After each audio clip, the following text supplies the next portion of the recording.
Okay everyone, let's discuss tomorrow यानी 5th of August Nifty's analysis video देखेंगे। कौन सा इंपॉर्टेंट लेवल्स होने वाला है सब कुछ वीडियो में देखेंगे। एंड ये जो लास्ट को 2 दिन से ये जो नया ऑक्शन मेथड आया है क्लोजिंग के लिए, क्लोजिंग ऑक्शन मेथड आया है, उसके लिए क्या क्या सीएस के लिए क्या क्या प्रॉब्लम आ सकता है, नहीं आ सकता है, सब कुछ वीडियो में डिस्कस करेंगे। तो वीडियो को पूरा देखिए, एंड तक देखिए, ताकि आप लोगों को कोई भी डाउट्स ना रहे। तो everyone, welcome back to my YouTube channel the Bengal trader. I hope you guys are doing absolutely fine. As a SEBI registered research analyst, I am gonna say it again, this is not a buy sell और hold recommendation video. I may have position running in the trades that I am sharing with you guys. To do your own research before entering a trade, because ultimately trading and investments are always subject to market risks. For more risk disclosure and disclaimer, visit the website thebengaltrader.com. Okay. सबसे पहला चीज ये आप लोगों के साथ discuss करना बहुत इंपॉर्टेंट हो जाएगा, तो काइंडली इसको ध्यान से सुनिएगा, ठीक है। आने वाले 1 महीना तक 3 बजे के बाद कोई भी पोजीशन ना रखे तो ही आपके लिए बेटर होने वाला है। पहले समझेंगे ये जो ऑक्शन मेथड है ये है क्या चीज, मतलब what the hell is this, ठीक है। सबसे पहले इस चीज को समझेंगे कि ये ऑक्शन मेथड क्या चीज है। पहले क्या होता था, वेटेड एवरेज मेथड पे हमें क्या मिलता था, क्लोजिंग प्राइस ऑप्शन का मिल जाता था, या स्पॉट का मिल जाता था, या स्टॉक्स का भी मिल जाता था, विथ जो एवरेज प्राइस है, वॉल्यूम वेटेड एवरेज प्राइस से, वीवैप से हमें मिलता था। लेकिन अभी क्या है, सिस्टम बदल चुका है। अभी सिस्टम बदलने के बाद क्या हो रहा है ना, अभी जो ऑर्डर बाइंग साइड और सेल साइड आफ्टर 315 से लेके 340 तक बनेगा, उसके बेसिस में मार्केट का क्लोजिंग बनेगा। अब इसके साथ साथ ना सेबी ने एक और चीज किया है कि 3:15 के बाद कोई भी एफएनओ रिलेटेड स्टॉक्स के कैश में ट्रेड नहीं होगा। फ्यूचर एंड ऑप्शंस में हो सकता है, बट कैश में नहीं होगा। Same to same Nifty spot भी आपको 3:15 के बाद काइंड ऑफ फ्रीज मिलेगा। वो 15-20 मिनट वहां पे 15 मिनट के आसपास वो ट्रेड नहीं करेगा। एकदम जाके लास्ट में क्या हो रहा है ना, ये चीज क्यों हो रहा है पता है, ये चीज 2 दिन क्यों हुआ, क्योंकि 3:15 से लेके 3:28-29 तक, ये जो 15 मिनट का मतलब क्लोजिंग प्राइस तक जो टाइम है ना, वो टाइम निफ्टी फ्रीज है, वो टाइम निफ्टी पूरा फ्रीज है। Same to same FNO category के जितने भी स्टॉक्स है, उनका जो कैश अंडरलाइंग है, मतलब कैश मार्केट का जो स्टॉक में ट्रेड करेंगे, वो फ्रीज है। निफ्टी भी फ्रीज है, वो भी फ्रीज है। अब फ्यूचर एंड ऑप्शंस चल रहा है, लेकिन जो अंडरलाइंग एसेट है वो फ्रीज है। इससे बहुत बड़ा दिलेम्मा क्या आ रहा है ना, स्पेकुलेशन लेवल तक बढ़ चुका है। सेबी एक चीज को टैकल करने के चक्कर में दूसरा चीज बिगाड़ रहा है, हमेशा यही होता है। स्पेकुलेशन टैकल करने में बैंक निफ्टी को बिगाड़ दिया, उसके चक्कर में क्या हो गया, एमआईएस पोजीशन, जो भी मार्जिन ट्रेडिंग एमटीएफ पोजीशन है, वो बढ़ गया।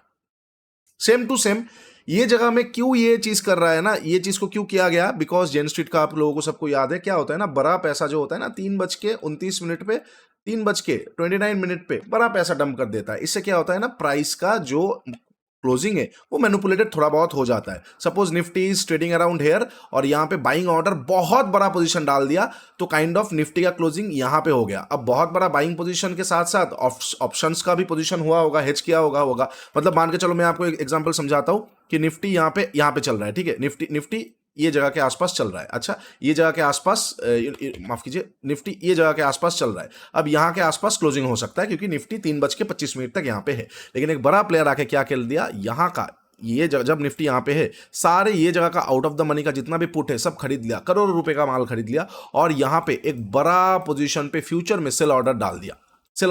इससे क्या हो गया, प्राइस मैनिपुलेटेड होकर यहां पे क्लोजिंग कर दिया। इसमें जितने भी ओटीएम ऑप्शन है वो सब आईटीएम पे शिफ्ट हो गए, इन द मनी में आ गए, और उनको बड़ा पैसा मिला। नेक्स्ट डे जब निफ्टी ये सारे एरिया पे आ गया, तो जितना भी ये ऑर्डर था वो रिवर्स हो गया, और काइंड ऑफ हमें अपसाइड का निफ्टी देखने को मिल गया। अब ये जो मैनिपुलेशन है ना, इसको काउंटर करने के चक्कर में क्या किया है सेबी ने, कि ये 3:29 पे आप कितना भी आप ऑर्डर डालो, डजंट मैटर, क्योंकि 3:15 से 3:30 तक हम ऑर्डर डालने ही नहीं देंगे। हम माफ कीजिए, शायद 3:25 तक था ना, 3:25 या 30 तक हम पूरा फ्रीज कर देंगे अंडरलाइन को। अब आपको अगर ऑर्डर डालना है, प्योरली फ्यूचर एंड ऑप्शंस को देख के डालना होगा। अब इसमें क्यों स्पेकुलेशन बढ़ रहा है ना, जितने भी रिटेल है, जितने भी प्लेयर्स है, बड़े पैसे भी, उनको समझ में ही नहीं आ रहा है अंडरलाइन किस तरफ जाता है। स्ट्रैडल स्ट्रैंगल सब इन द भोग ऑफ माँ, कुछ समझ में नहीं आएगा किस तरफ जाएगा, नहीं जाएगा, तो स्पेकुलेशन बढ़ जाएगा। क्या होगा, जिनके पास अब डाटा होगा, they are gonna go victorious, क्योंकि उनके पास डाटा है। एचडीएफसी बैंक का ऑर्डर बुक देख रहे हैं,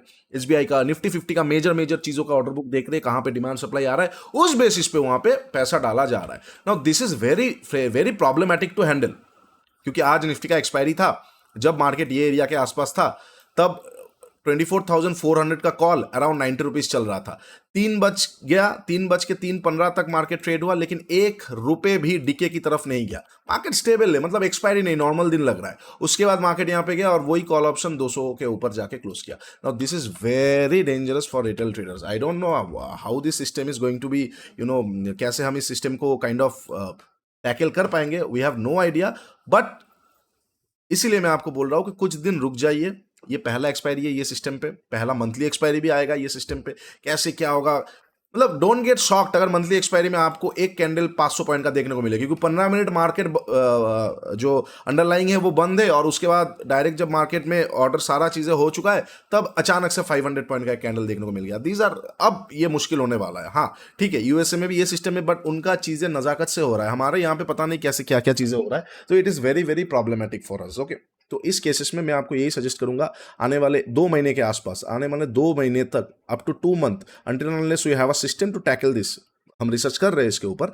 do not trade after 3 PM, मत करो। 3 PM से पहले जितना ट्रेड करना है करो, जितना भी एक्सपायरी सेटअप है नहीं है, 3 बजे के बाद अगर आपका सेटअप आ रहा है, do not try to trade in, do not try to trade that. ठीक है, डीके अभी नहीं मिलेगा। मैनिपुलेशन देखो, एज अ रिटेल अगर आपको समझ में आएगा ना, manipulation is good for us. जब जब मैनिपुलेशन होगा हमारे लिए अच्छा है, वो चीज समझ में आता है। If you can catch the manipulation you will make good money. But अगर मैनिपुलेशन को डिवाइड करने के चक्कर में स्पेकुलेशन बढ़ा दिया जाएगा तो क्या करें, मतलब सट्टा खेले थोड़ी, है ना। तो दिक्कत है, ये थोड़ा बहुत दिक्कत है ये चीजें। अब लेवल्स पे जाते हैं। अब बिकॉज 3:30 का ये जो कैंडल है, अब कुछ दिन ऐसा होगा तो जितने भी ट्रेडिंग था 1.5 का मेंबर्स है, एक चीज याद रखना, कंटिन्यूएशन स्नाइपर को भूल जाना, फ्रेश स्नाइपर देखना है। Continuation sniper is out of the question. Continuation sniper is out of the question. क्यों continuation sniper out of the question है? ये कैंडल में क्या स्नाइपर ड्रॉ करोगे आप? ठीक है, ये कैंडल में क्या स्नाइपर ड्रॉ करोगे? तो continuation sniper is out of the question. Whatever sniper method you want to use, सिर्फ और सिर्फ फ्रेश स्नाइपर पे करना। अब कुछ दिन ऐसा हो सकता है बड़ा कैंडल आ गया, बड़ा कैंडल आ गया, बहुत भयंकर, मतलब क्या बताए, थोड़ा बहुत दुख भी हो रहा है ऐसा चीज देख के। तो continuation sniper out of the question है, पहला चीज। 245 expiry setup out of the question है। Monthly expiry setup for 2 months, ये 2 चीज हो गया। आईसी ओके फाइन है, पाइवट्स फाइन है, लिक्विडिटी ग्रैबिंग्स ग्रैब्स फाइन है। और एक चीज, 3 बज के मतलब जो ये लास्ट कैंडल, अब कुछ दिन आने वाले कुछ दिन हमें बड़ा बड़ा देखने को मिल सकता है ना, कुछ दिन जो देखने को मिलेगा उसको कभी भी लिक्विडिटी कंसिडर नहीं करना है। मतलब कल को अगर मार्केट जैसे ये आया ना, मार्केट ऊपर गया नीचे आया, now this is not a liquidity for us, this is, who knows what it is, this is pure demand and supply। Speculation में अगर मार्केट में इतना ऊपर का सारा बाई ऑर्डर्स रहेगा और सेल ऑर्डर रहेगा ही नहीं तो मार्केट मैच ही नहीं होगा। समझ पा रहे हो? ये स्पॉट में हो जाएगा, ये स्पॉट में हो जाएगा। वेयर एज, एक second, I want to show you guys something, just a moment. अगर आप फ्यूचर देखोगे वो नहीं होगा, अगर आप फ्यूचर देखोगे वो नहीं होगा, वेरा स्पॉट पे वो चीज हो जाएगा। क्यों? क्योंकि ये जो कैंडल है ना, this is not a buy sell order candle, this is just the showcase candle है कि डिमांड सप्लाई का चेंजेस क्या है। मतलब जब मार्केट 3:15 पे क्लोज हो चुका था तो उसके बाद से 3:30 तक बाइंग ऑर्डर में बहुत ज्यादा प्रेशर था, सारे स्टॉक्स में बाइंग ऑर्डर में, अपर साइड में, फ्यूचर एंड ऑप्शंस में प्रेशर था। इसकी वजह से क्या हुआ, लिक्विडिटी का कोई यहां पे मतलब टेंशन नहीं है। मतलब अगर बाई ऑर्डर 100 है और सेल ऑर्डर 10 से बाहर में गया, कोई मैचिंग का ऑर्डर मैच मेकिंग का जरूरत ही नहीं है, ऑर्डर बुक मैचिंग होने की जरूरत ही नहीं है। बाई ऑर्डर 100 है, सेल ऑर्डर 10 है, तो बाइंग डिमांड ज्यादा है, डिमांड इज हाई, स्पॉट ऊपर जाके क्लोज कर दिया। This is very dangerous for a liquidity trader, for the traders who are into the business for many years. Okay, तो सेलर्स के लिए तो और डेंजर होने वाला है। तो we will tackle it by some time, we should have enough data to back it, उसके बाद में सिस्टम देखते। अब कल के लिए मैं कैसे प्लान कर रहा हूं, मैं आपको सच बात बताता हूं, मैं इंडियन मार्केट में अपना हाथ को थोड़ा हल्का रख रहा हूँ। स्टॉक्स में देखो ठीक है, बट इंडेक्स में थोड़ा हल्का हाथ रखो, क्योंकि अभी ना कुछ दिन समझ में नहीं आएगा मार्केट क्या हो रहा है नहीं हो रहा है। नाउ द थिंग इज, ये चीज होने के बाद ना we can not go for liquidity grabbings and all. अब हम क्या कर सकते हैं? अब देखो यहाँ पे, you have to understand this thing. अगर आप कैंडल को ऐसे देखोगे ना तो it is very higher candle. अब यहाँ पे फ्रेश लिक्विडिटी होना चाहिए, right? This is according to liquidity grab. But problem क्या आएगा ना, ये जो कैंडल है दिस इज बुगाजी कैंडल, यहाँ पे कोई ऑर्डर्स बाइंग सेल नहीं हुआ है, this is adjustment candle in the sense of just show कर रहा है डिमांड को। अब अगर कल को मार्केट ये एरिया पे आएगा तो कैन वी से कि यहाँ पे लिक्विडिटी रिजाइडिंग है। अगर यहाँ से लेके आएगा तो चलो ठीक है, मार्केट यहाँ से लेके फ्रेश आया, लिक्विडिटी हुआ, लेकिन मार्केट मान के चलो यहाँ पे ओपन हुआ तो क्या इसको हम लिक्विडिटी कंसिडर करेंगे? This is a very big question, क्योंकि यहां पे तो ऑर्डर एग्जीक्यूट ही नहीं हुआ है। इसीलिए आई विल सजेस्ट कि आने वाले कुछ दिन में थोड़ा सा ब्रॉडर टाइम फ्रेम का एनालिसिस आप लोगों के साथ शेयर करूंगा rather than 1 minute and 15 minute. आप लोगों के पास 1 मिनट पे मैं आपको इतना बोलूंगा, यहां पे देखो ट्रेडिंग गीता 1.5 कितना काम आएगा। मैं इतना हमेशा आपको बोलता हूं, सिस्टम के साथ रहो। जितने भी लोग गीता 1.5 में हो, आप लोगों के पास एक बहुत बड़ा हिडन एडवांटेज है। You guys can map your structures on 1 minute, go to 1 minute, map your structures, fresh sniper map करो, जहां पे दिखे ट्रेड करो। फ्रेश स्नाइपर मैप करो, जहां पे दिखे ट्रेड करो। Don't look at anything else, पहला चीज, ठीक है। दूसरा चीज, कंटिन्यूएशन स्नाइपर नहीं देखना है, और 1 आवर के साथ साथ ना मैं कुछ दिन देखना चाहता हूं, और डेली 1 आवर टाइम फ्रेम के साथ हम कुछ दिन देखेंगे। अगर हम डेली टाइम फ्रेम पे देखते तो this is looking very bullish for the market. मुझे तो मार्केट बहुत ज्यादा बुलिश ही दिख रहा है यहां से, क्योंकि आज थोड़ा बहुत मार्केट अगर हम देखेंगे लास्ट डे कैंडल के नीचे निकला, लेकिन अगेन ऊपर की तरफ, मतलब जो खींच के डिमांड इतना है कि ऊपर की तरफ जाके क्लोज किया है। अब अगर कल को मतलब क्या बताया, अभी आप लोग बताओ कि क्या हमें इसको हाई कंसिडर करना चाहिए, क्या इसको हाई कंसिडर करना चाहिए? इतना प्रॉब्लम आएगा ना इस तरह का ट्रेडिंग में। तो मैं आपको इतना ही सजेस्ट करूंगा, go for liquidity grabbings in lower time frame only on fresh structure, don't do any type of continuation structure. मैं कुछ दिन तो कंटिन्यूएशन स्ट्रक्चर में जाऊंगा ही नहीं, प्योर लेवल ट्रेडिंग करेंगे। लेवल है अब ऊपर में 25,140 तक, तो अगर लेवल पे, लेवल के हिसाब से अगर मार्केट कोई भी दिन अगर मार्केट 24,500 के नीचे क्लोजिंग नहीं देता है, मार्केट तब तक बुलिश है। 24,500 के नीचे ही मार्केट बेयरिश है, उस बेसिस पे फ्यूचर में आप ट्रेड कर सकते हो। अगर हम ठीक से फ्यूचर चार्ट, मतलब क्या दिन आ गया कि निफ्टी का फ्यूचर चार्ट देख के हमें एनालिसिस करना होगा। This is absolutely chaotic situation, absolutely chaotic situation. I'm getting little bit of मतलब सिस्टम तो बनाना तो होगा, उसमें कोई है नहीं, प्रॉब्लम आएगा, we have to improvise, adapt, improvise and overcome. But मतलब क्यों, व्हाई, ए लकड़ी क्यों पड़ी हो, झाड़ में आ जाओ, मतलब घुस जाओ मेरी, क्या बताए। इतना सुंदर सिस्टम हम बना रहे हैं बार बार, we are doing excelling in the market and some things are so much off. अरे कमा रहा है जेन स्ट्रीट, ठीक है कोई बात नहीं, लिक्विडिटी ले रहा है रिटेल का, तो ठीक है, किसने आने को बोला ना बिना सीखे मार्केट में कोई ट्रेड करेगा, उसका लॉस होगा, उसका जिम्मा जो अच्छे ट्रेडर है वो क्यों लेंगे ना। We have built a system ना, बार बार ये टिंकरिंग होना, एक्सपायरी चेंजेस होना, ऐसा नहीं होता है, बहुत दिक्कत होता है। मतलब अब लग रहा है ट्रेडर जनता पार्टी बनाना पड़ेगा। This is absolutely nonsense, nuisance.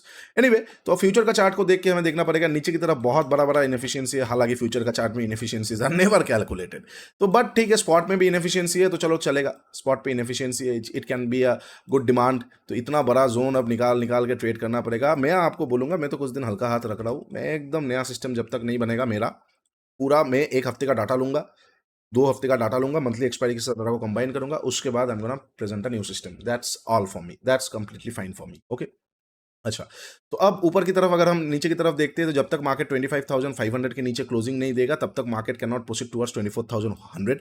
अगर किसी भी दिन 25,500 के नीचे मार्केट क्लोज दे देता है, नेक्स्ट दिन हम सेल ऑन राइज के बारे में सोच सकते हैं अंटिल 24,000, जब तक इनएफिशिएंसी कवर नहीं होता है। कल को भी अगर मार्केट क्लोजिंग 25,500 के ऊपर हो, कोई दिक्कत नहीं, लेकिन अगेन जब तक मार्केट 770 के ऊपर नहीं निकलेगा तब तक मार्केट 25,000 की तरफ भी प्रोसीड नहीं कर पाएगा, राइट। जब तक मार्केट 27,770 के नहीं ऊपर नहीं निकलेगा तब तक मार्केट 25,000 की तरफ प्रोसीड नहीं कर पाएगा। उसके लिए भी थोड़ा वेट करना पड़ेगा। 1 आवर का ये लास्ट का कैंडल को छोड़ के एनालिसिस करना पड़ेगा। तो जितना मुझे समझ में आ रहा है, अच्छा बाबा को, जितना मुझे समझ में आ रहा है इतना एनालिसिस करना पड़ेगा हमको, राइट, इतना एनालिसिस करना पड़ेगा। तो काइंड ऑफ मैं ऊपर में मार्केट को बाई कर सकता हूँ 650 के ऊपर, 650 के ऊपर बाई किया जा सकता है 992 तक का टारगेट के लिए। वैराज अगर शॉर्टिंग वगैरह करना होगा, मतलब कुछ दिन तो अब हम ट्रेडिशनल मेथड में जाने वाले, अगर शॉर्टिंग करना होगा लोअर टाइम फ्रेम में लिक्विडिटी ग्रैब मिले, लेकिन हायर टाइम फ्रेम पे अगर मार्केट अगेन 429 के नीचे निकलता है, I am not gonna look out for any liquidity grab, क्योंकि ये लिक्विडिटी में कंसीडर कर ही नहीं पाऊंगा, because this is not a buying side candle, okay. तो अगर ये सारे एरिया के आसपास ओपन होता है, नीचे निकलता है, I am not gonna look for liquidity grab. हम एक बार देखेंगे, मैं एक बार इनएफिशिएंसी तक देखूंगा 350, 400, 320 तक, ठीक है। अगर यहाँ के आसपास ओपन होता है फिर लिक्विडिटी आता है, तो मैं कंसीडर कर सकता हूँ इसको एज अ लिक्विडिटी ग्रैब, तो मैं यहाँ पे लिक्विडिटी ग्रैब पे देख सकता हूँ, ठीक है। गैप अप गैप डाउन कुछ दिन खोलना मार्केट के लिए थोड़ा सा मुश्किल दिख रहा है। Gap up gap down probability कम हो जा रहा है, क्योंकि ये इतना डिमांड आ रहा है ना, क्या गैप अप खुलेगा? मार्केट यहाँ पे दिखेगा तो आपको तो गैप अप के आसपास ही दिखेगा, मार्केट यहाँ पे खुलेगा तो आपको तो गैप अप के आसपास ही दिखेगा, है ना? मार्केट यहाँ पे खुलेगा तो वो गैप अप तो आपको दिखेगा ही नहीं, क्योंकि आपको तो कैंडल के साथ दिख ही रहा है। तो गैप अप गैप डाउन के बारे में अभी बात नहीं कर रहे हैं। मैं कुछ दिन आपको यही सलाह दूंगा, हल्का हाथ रखो, डोंट डू हड़बड़ी। पैसा बहुत कमा लिया, अब कुछ दिन मार्केट के साथ बैठो। नया सिस्टम आया है, नया मूवी आया है, पहले ट्रेलर समझो, उसके बाद स्टोरी लाइन समझो, प्लॉट समझो, उसके बाद जाके कुछ डिसीजन लेना, ठीक है? बाकी बहुत डेंजरस है मार्केट, और एक्सपायरीज को थोड़ा हल्का हाथ रखना। एक्सपायरी, ये सेंसेक्स का एक्सपायरी बहुत भयंकर आ सकता है। वैसे सेंसेक्स का अगर हम चार्ट देखते हैं तो लास्ट डे तो सेंसेक्स में उतना वॉल्यूम नहीं आया, आज शायद आया। चलो सेंसेक्स में कुछ किया जा सकता है। निफ्टी 50 तो बहुत डेंजरस हो गया भाई। अब सेंसेक्स में शायद उस पर volume, these are all bigger plots में, ये सारी चीज़ें वीडियो में बोलना नहीं चाहता हूँ, बट अगेन ठीक है। तो कल के लिए मेरा यही प्लान है कि प्लान बहुत ही कम है, 4-5 सिचुएशन नहीं है। अगर फ्लैट ओपन होता है अपर साइड में, फिर नीचे आता है, लिक्विडिटी ग्रैब देखूंगा। अगर डाउन साइड के आसपास ओपन होता है 480 वगैरह, तो यहाँ पे लिक्विडिटी ग्रैब नहीं दूंगा, इसके नीचे निकलते मैं शॉर्ट कर सकता हूँ। ऊपर की तरफ क्या ही ट्रेड करूंगा उतना समझ में नहीं आएगा, बट फिर भी एक बार ये चीज़ किया जा सकता है कि 650 के ऊपर अगर मार्केट निकलना चालू करता है, 650 के ऊपर, तो मैं एक बार बाई ऑन डिप कर सकता हूँ। फिर फ्रेश लिक्विडिटी हंटिंग अगर मिलता है तो ठीक है। फ्रेश लिक्विडिटी समझ गए? फ्रेश लिक्विडिटी हंटिंग अगर मिलता है ना, स्नाइपर जैसा फ्रेश लिक्विडिटी हंटिंग अगर मिलता है, तो मैं एक बार ये सारा चीजें कर सकता हूँ, but not in continuous liquidity grabbing. Okay, चलिए, ये हो जाएगा सारा पॉसिबल सिचुएशन। बाई चांस अगर गैप डाउन वगैरह उसका भी डिस्कस तो हमने कर ही लिया है। एनीवे, अब इसके नीचे गैप डाउन, इसके ऊपर गैप अप, क्या बोले, बस छोड़ो मार्केट, अभी 2-4 दिन शांत हो जाओ, ठीक है? चलिए, वीडियो अच्छा लगा है तो do like share and subscribe. नीचे इंस्टाग्राम का लिंक दिया हुआ है, जगह जरूर चेकआउट कर लीजिए। ट्रेडिंग गीता 1.5 बहुत काम आने वाला है, जस्ट वेट एंड वॉच।